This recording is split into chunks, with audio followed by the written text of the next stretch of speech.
Hello everyone. Today we are going to analyze this cantilever beam.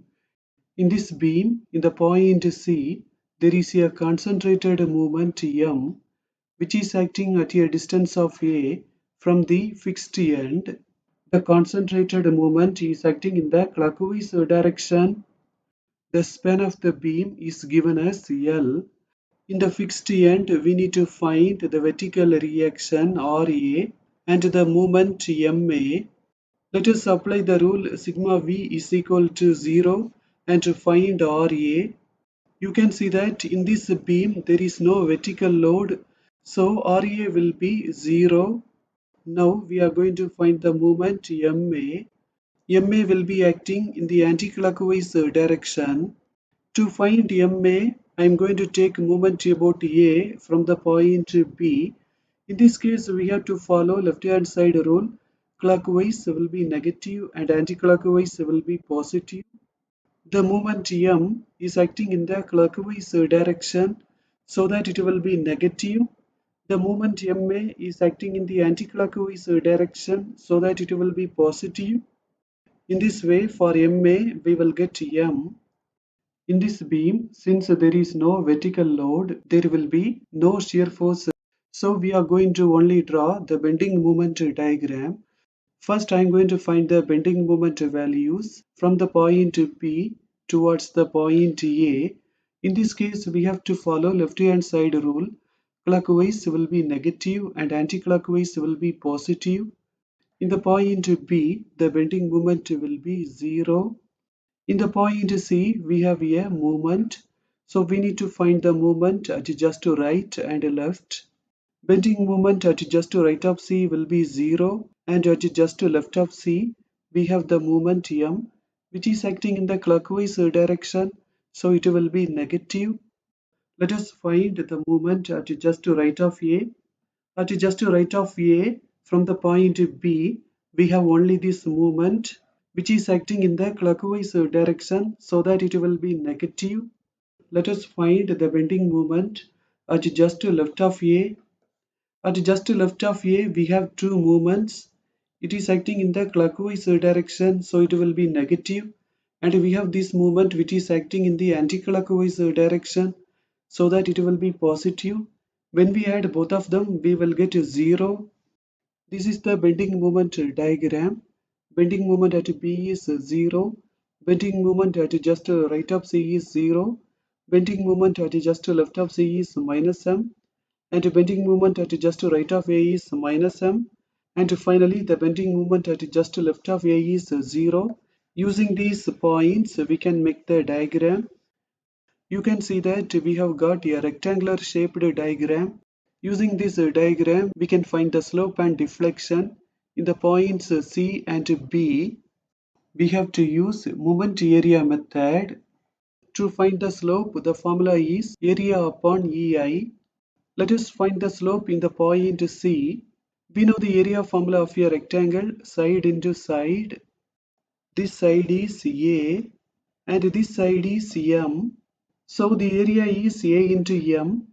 For theta C, we will get MA upon EI. From C to B, there is no load.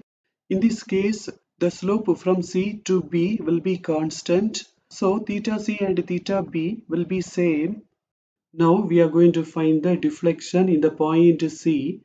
To find the deflection, the formula is area x bar upon EI. Area we already know A into M. We need to only find the centroid distance about the point C. We know that for the rectangle, the centroid lies in the center. Totally it is A. So from the center it should be A upon 2. In this way, for the deflection at C, we will get this. Now we are going to find the deflection at B. Area will be same, but the centroid will be different. We are finding the centroid about the point B. So with A upon 2, we need to add this distance. This distance is L minus A. We can add that. In these terms, we can take LCM. We need to multiply these two terms with 2. A minus 2A, it is A. In this way, for the deflection at B, we will get this. Alternatively, using Macaulay's method, we can find the deflection and slope at any point of the beam. We need to make sections. In this beam, there are two different parts, AC and CB. So we have to make two sections. You can see that I have made two sections. Both of the sections I have made at a distance of x from the point A. About the sections, we need to find the moment. We are going to find the moments from the point A. In this case, we have to follow right hand side rule. Clockwise will be positive and anti-clockwise will be negative. Up to this section, we have only this movement which is acting in the anti-clockwise direction, so it will be negative. After this section and up to this section, we have this movement which is acting in the clockwise direction, so it will be positive. We need to take this distance. This distance is x minus a, but with the movement we should not multiply the distance. That is why in the power I have put 0, because when we put power 0 to any number, that will be 1. So x minus a, the power 0 is 1, m into 1, that will be m. So there will be no change in the answer. Both of these two terms should be separated by a line. We have to equate the movement to ei d square y upon dx square. On both of the sides, we have to do integration. When we integrate this, we will get this. In this term, there is no x, so we have to multiply with the x. C1 is the constant. Using this formula, we can integrate this. We will get this. We can write this like this. One more time, we have to integrate on both of the sides. When we integrate this, we will get to y. When we integrate x, it will be x square upon 2. In this term, there is no x, so we have to multiply with the x. C2 is the new constant. Using this formula, we can integrate this. We will get this. In the fixed end, there will be no deflection and there will be no slope. In the point A, we have fixed support. In the point A, x will be 0. So when x is 0, the slope dy upon dx will be 0 and the deflection y also will be 0. In this, we can apply both of these. When we do that, we should not consider this one. In this way, for C1, we will get a 0. In this one, we can apply the values of x, y and C1. When we do that, we should not consider this term. In this way, we will get C2, which is 0. In the slope equation, let us apply the value of C1 so that we will get this. And in the deflection equation, let us apply the values of C1 and C2 so that we will get this. First, let us take the slope equation. When x is less than a, we should not consider this term. We only take this. We can take ei on the other side. It will come in the denominator. So this is the equation to find the slope when x is less than a.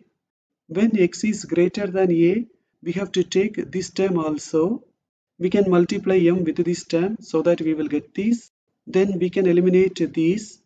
So when x is greater than a, we have to use this equation. You can see that in this term there is no x. That means when x is greater than a, the slope will be constant. So the slope at b and c will be same, which is minus ma upon ei. Now let us take the deflection equation. For x less than a, we have to take only this. We should not consider this. So this is the equation to find the deflection when x is less than a. When x is greater than a, we have to take this also. Here we can apply a minus b the whole square formula. Using that we will get this. And we can multiply this with the negative sign so that we will get this. Then we can eliminate these. We can take one a outside. This is the equation to find the deflection when x is greater than a. To find the deflection at c, in this one instead of x we have to apply a so that we will get this. To find the deflection at b, in this one instead of x we have to apply l. So this is the equation to find the deflection at b. Here you can see the elastic curve. You can see that from the point B to the point C, we have straight line because the slope will be constant. In the point A, there is a fixed support, so the deflection and the slope will be zero. This is the equation to find the deflection at C, and this is the equation to find the deflection at B. We know that the slope at B and C will be same. This is the summary of what we have done. Suppose the moment is acting in the free end B. Instead of A, we have to apply L. In this way, we will get the deflection and slope in the point B. Suppose the moment is acting in the center. Instead of A, we have to apply L upon 2. In this way, we will get the slope theta C and theta B, the deflection delta C and delta B. Now we are going to end this session. Thank you for watching this video.